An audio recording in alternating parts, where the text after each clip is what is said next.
I never thought I'd be the kind of guy to write about this kind of mess, but here I am. It's been a whirlwind since I found out what Emily has been up to behind my back.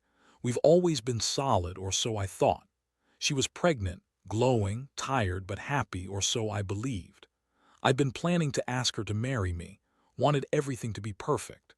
We had this plan to spend the summer at our family cabin, just the two of us, maybe make it special.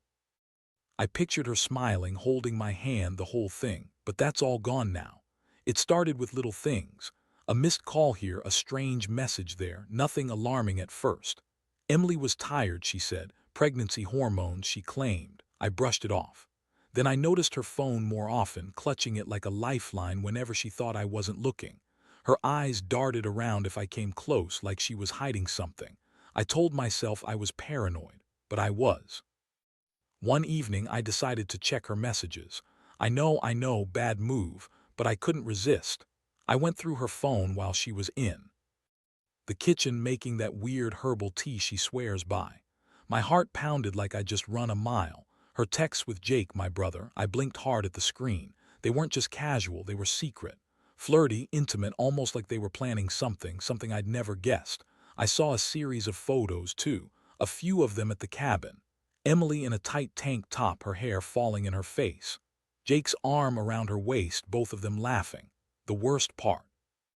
There was a photo of her lying on a bed with her hand on her belly and Jake's hand just inches from hers. It looked like a damn setup. I felt my stomach drop, then tighten like someone had squeezed my insides. How long had this been going on? How could I have missed it? I stayed frozen in my seat, staring at the screen. My mind spun with questions. How long? Were they planning to run away? Was she even pregnant with my child? It was all a blur. I wanted to scream, and part of me did inside. I shut her phone and sat there, shaking, feeling like I'd been punched in the gut. I knew I had to confront her, but not yet. I needed to prepare. She was already so good at lying. How could I get the truth out of her without her noticing? My fists clenched so tightly my palms felt sweaty. I had to be smart about this. I couldn't just blow up. This was betrayal on a whole new level. The next morning I decided I'd do something different. I'd gather evidence, plan my next move. I wanted her to see I knew everything. But I also wanted her to hurt the way I was hurting. Because the worst thing about betrayal isn't just the betrayal itself. It's the lying, the trust you think you have, and then realizing it was all a lie. I looked out the window at the cabin's porch, feeling the sun on my face, trying to piece everything together. How could she have done this? My brother, my own family, betraying me like that. It's a sick feeling that gnaws at your stomach. I kept replaying the moments I'd missed, the signs I brushed off, the little things I never thought twice about.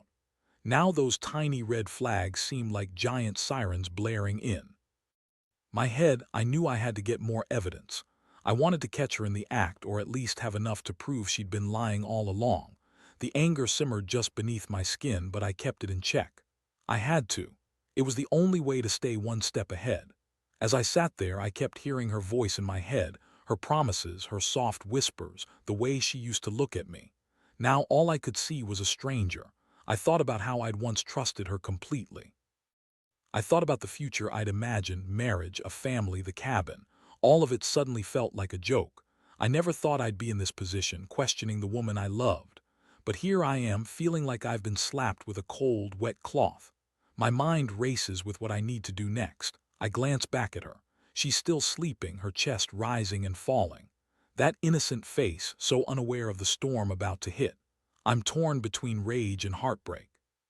Part of me wants to wake her up, scream at her, demand the truth right now.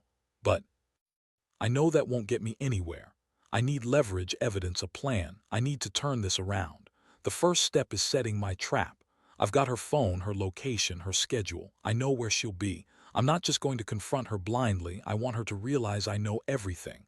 I want her to feel the panic creeping in. I want her to know I've been watching. That's the beginning of my revenge. I lean back and take a deep breath, feeling the heat of anger inside me. My hands are still trembling a little. I grit my teeth and whisper to myself, "You're not getting away with this, Emily, not this time." I don't know exactly how it's going to end, but I do know that I'm done being the nice guy. The game is on now, and I'm ready for whatever comes next. Would you like me to continue with the next part? That night, I couldn't sleep. Every time I closed my eyes, I saw that photo of Emily and Jake on the bed. Her hand on her belly, his arm around her waist, like they were sharing some private secret. I kept imagining what it would be like to walk into that cabin and find them together. The thought made my stomach churn, but I also felt a strange sense of clarity. I'd finally caught her in the act, and now I was going to make her regret it. Before I went to bed, I made sure her phone was on the kitchen table, plugged into the charger. I'd set a trap. I'd leave it there with all the messages I'd saved and wait for her to try to use it again. I wanted her to think I was just as clueless as everyone else. Meanwhile, I'd be watching her every move, and I was already planning my next step. The next morning, she woke up looking more exhausted than usual. Dark circles lined her eyes, and she kept rubbing her belly like she was trying to soothe herself. It was almost as if she knew I'd found out. As she got ready, I kept my distance, pretending like everything was normal. Inside, I was boiling. I felt my chest tighten every time I caught her glance, like she was trying to say something she wasn't brave enough to say. Aloud, she finally looked at me, her eyes darting away quickly. "Morning," she said softly, voice strained. I nodded, not trusting myself to speak just yet. I wanted to see what she would do next. She reached for her phone, but I was quicker. I slid it closer to me and looked at her with a calm that probably scared her more than rage at that moment. "You're hiding something," I said, voice low but steady. Her face paled. She hesitated, then tried to grab it back, but I held firm. "Don't bother denying it. I saw the messages, the photos." I kept my tone even, but inside I was on fire. "How long has this been going on?" She looked away, her hands trembling. "It's not what you think," she whispered, almost begging, but I was done listening to her lies. "Really, because I think I've seen enough. You've been lying to me, Emily, to my face, all while I was planning to stay faithful, to build a future with you." Her lips trembled. "It's not like that. I swear I didn't mean for you to find out like this." "Oh, you did," I snapped. "You've been sneaking around with my brother at our cabin while I was supposed to be making plans for us. What the hell is wrong with you?" She looked like she was about to cry, but I didn't care. I felt like my insides were twisting into knots. That moment I realized I couldn't stay silent. I couldn't keep pretending. I had to do something, and that something was going to hurt her the way she'd hurt me. "I need to think," I said, voice rough. I got up and walked out, leaving her sitting there, trembling. My mind was racing. I had everything I needed now. The evidence was in her phone. I could show her, embarrass her, make her see how deep her betrayal ran. Later that afternoon, I went to the cabin alone.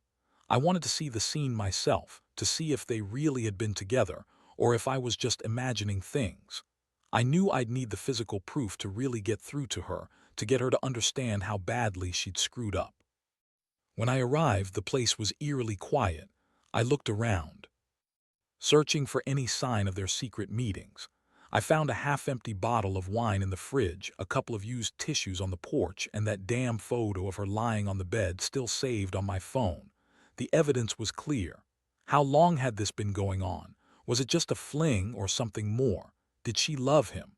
Did she ever love me? I felt a surge of anger, but I kept my composure. I wanted her to see I was serious.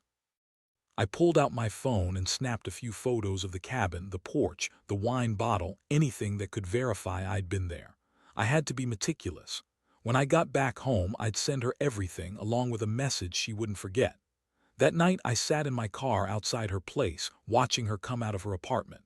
She looked exhausted, her face streaked with tears. She stared at her phone for a long moment, then looked up and saw me. Our eyes met through the windshield, and I saw her realize I knew. "Is this the part where you beg for forgiveness?"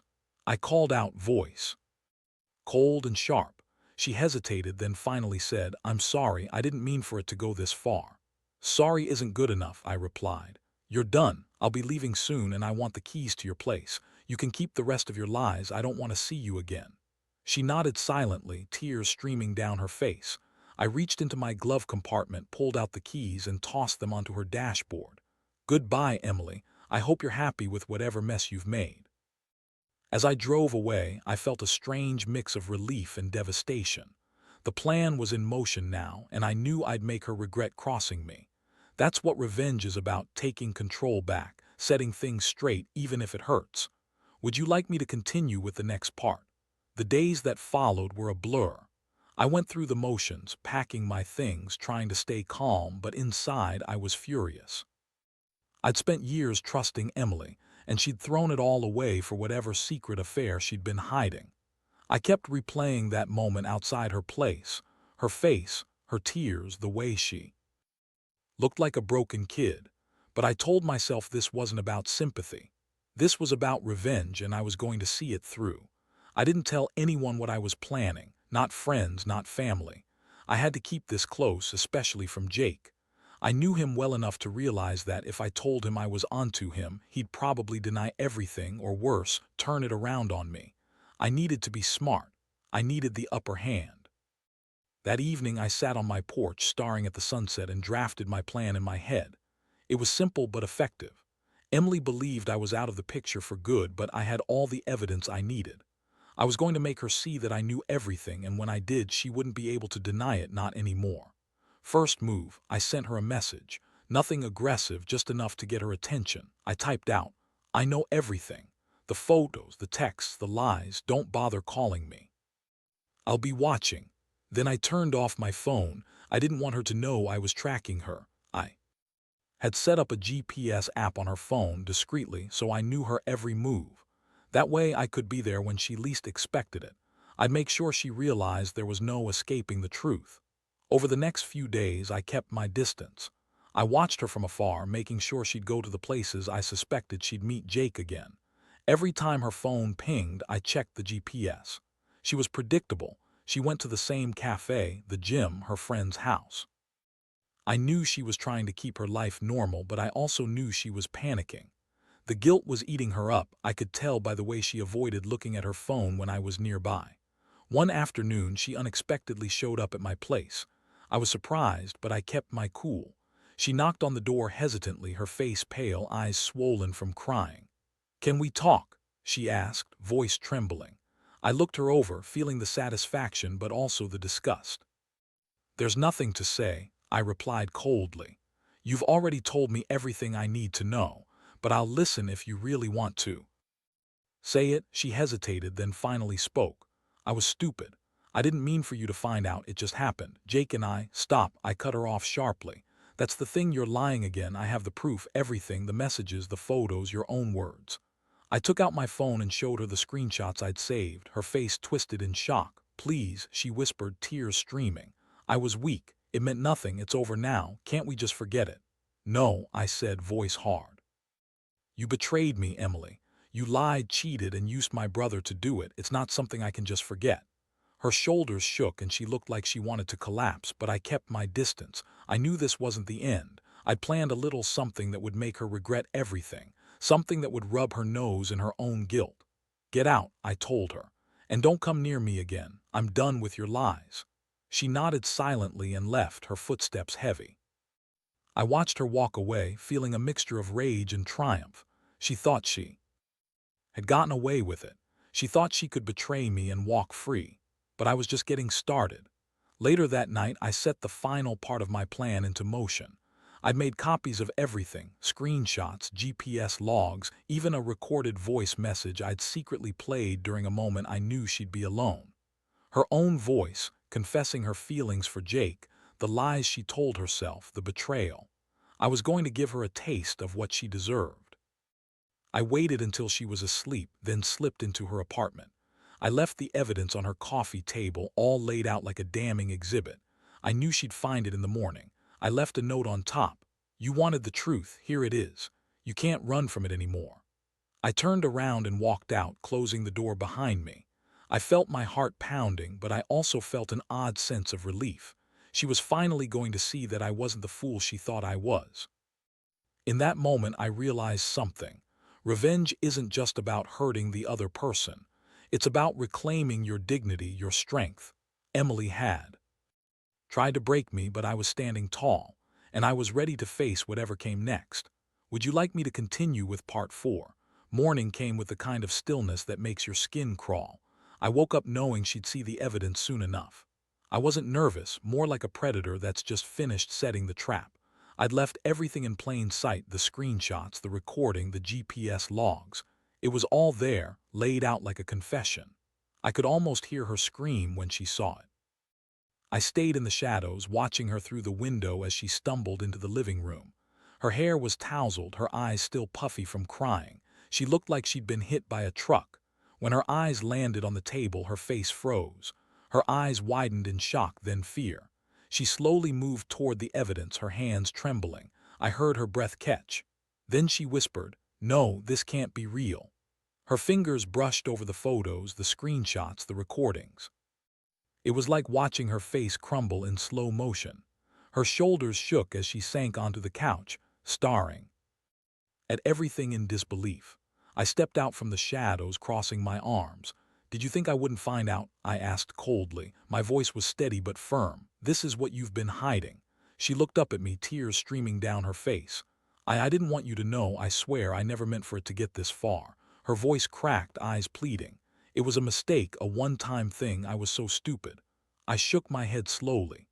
"A mistake? That's all you're going to say, after everything? You lied to me, betrayed me with my own brother while I was planning to marry you. Do you even understand how much you've hurt me?"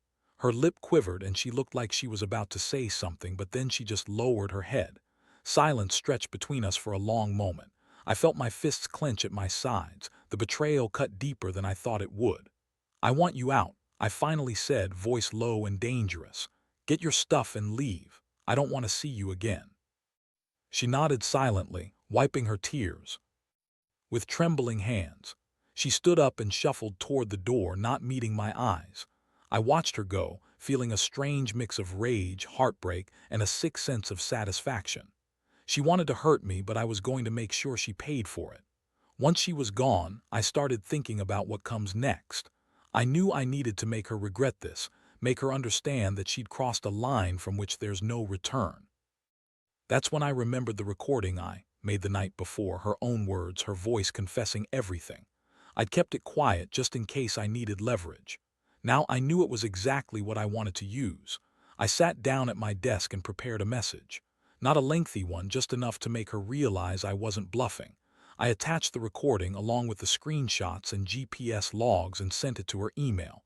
"This is just the beginning. You wanted the truth. Now you've got it. Don't bother trying to deny anymore. I know everything. Don't come near me again." My name, I added one last line. "Consider this your final warning." I hit send and leaned back. I felt a strange sense of relief, like a weight had been lifted. The only thing left now was to wait and watch her reaction. I knew she'd be hurting, probably devastated, maybe even humiliated.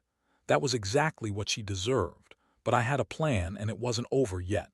I wasn't just going to let this slide. No, I was going to make her pay more. I had a few tricks up my sleeve, things she wouldn't see coming.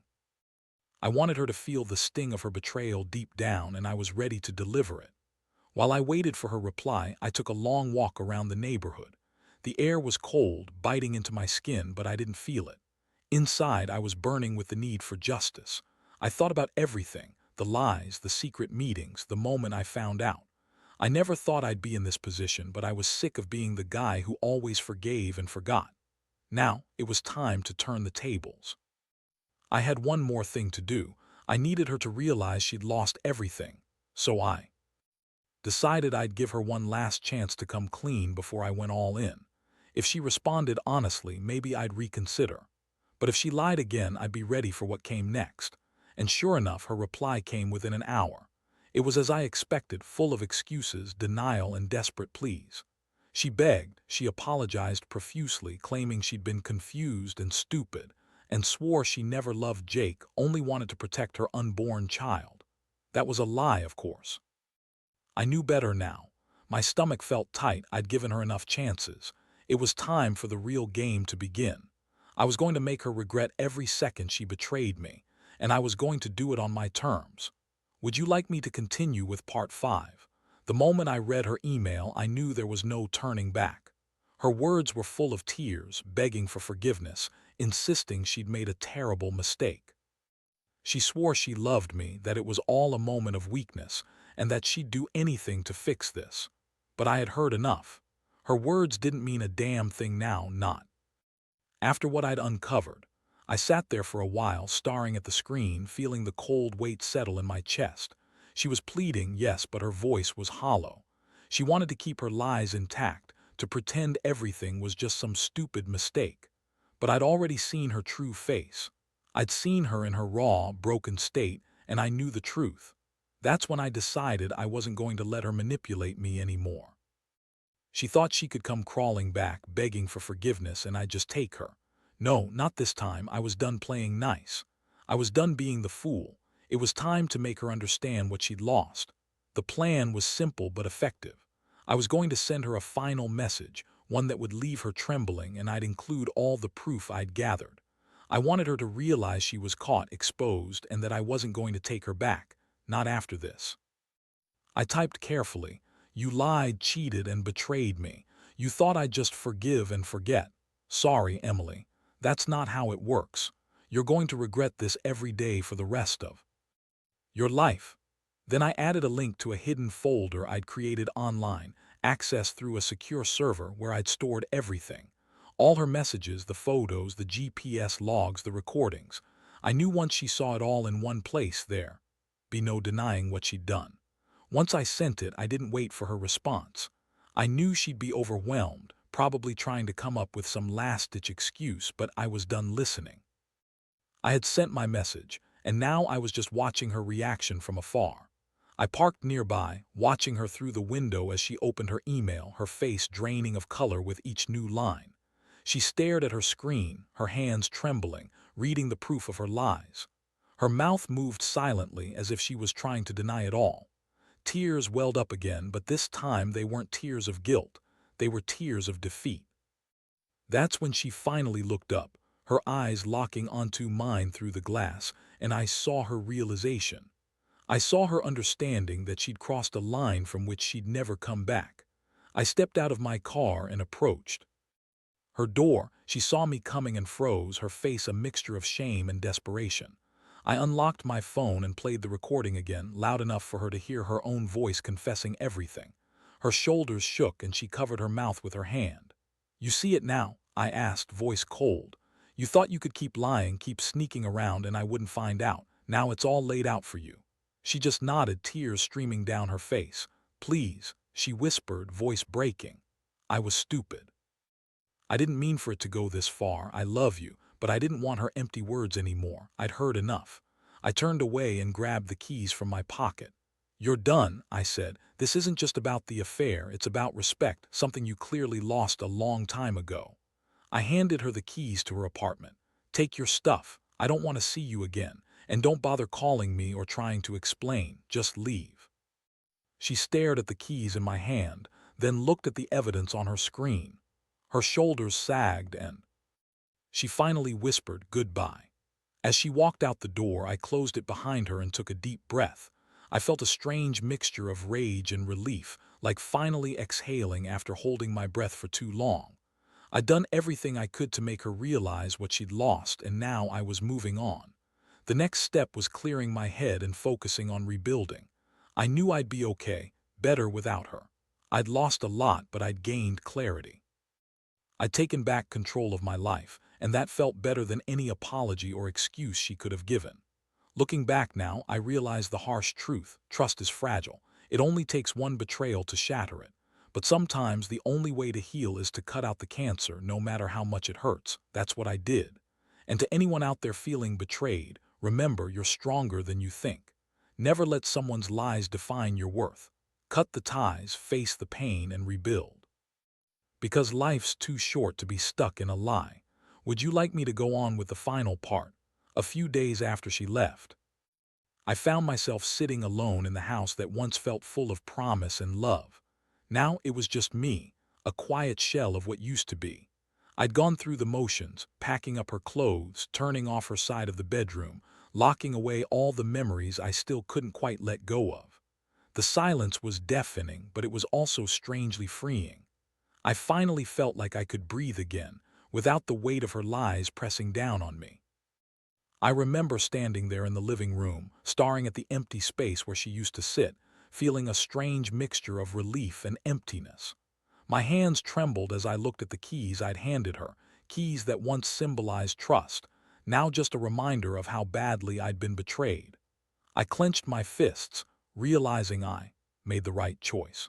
This was the end of a chapter I never should have started, but I was ready to close it decisively. I took the stack of evidence I'd collected, screenshots, recordings, GPS logs, and printed out everything. I wanted to keep a record, just in case she ever tried to come back or deny her actions. I knew from experience that liars cling to their stories, no matter how thin the fabric. For me, this was closure. Nothing more, nothing less. Just proof that I'd done what was necessary to protect myself. Sitting on the couch, I finally let the wave of emotions hit me: anger, betrayal, heartbreak, all bubbling up at once. I felt my jaw tighten, and I clenched my fists so hard my knuckles went white. I hated her for what she did, but I also hated feeling so broken over it. That's when I realized something. I'd spent too much time giving her the benefit of the doubt, believing in the person I thought she was. Turns out she was someone else entirely. I looked around the empty house, voice low but firm.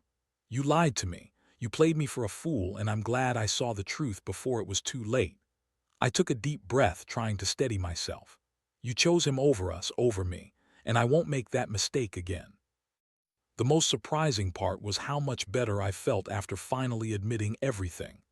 I'd been carrying this heavy weight: anger, sadness, disappointment, and now it was finally lifting. I knew the road ahead wouldn't be easy. Healing takes time. Trust, once broken, is hard to rebuild. But I was determined to move forward, to find peace in the wreckage and grow from it. Looking back, I realized I'd learned a harsh but valuable lesson. Never ignore the red flags. Never turn a blind eye to the signs that someone isn't who they pretend to be. Trust is sacred, and when broken, it leaves scars. But those scars can also serve as a reminder, proof that you survived, that you're stronger than whatever tried to tear you down. I took one last glance around the house, a place filled with memories I'd now choose to forget, and I made a decision. I would change my number, block her on social media, and finally let go of the past. It was time to reclaim my life. So I gathered the evidence, placed it in a sealed envelope, and walked to the mailbox. As I dropped it inside, I felt a strange sense of finality. This was my closure. No more waiting, no more wondering, just a clean break. As I turned to walk away, I told myself something simple but powerful. You can't control what others do, but you can control how you react. Never let someone's betrayal define your future. And with that, I closed that chapter of my life for good. I won't pretend it was easy. Some nights I still replay the past, wondering what I could have done differently. But I know one thing for certain: I'm done being the victim. It's time to rebuild, to trust myself again, and to move on. Because now I know my worth, and no betrayal is going to take that away from me.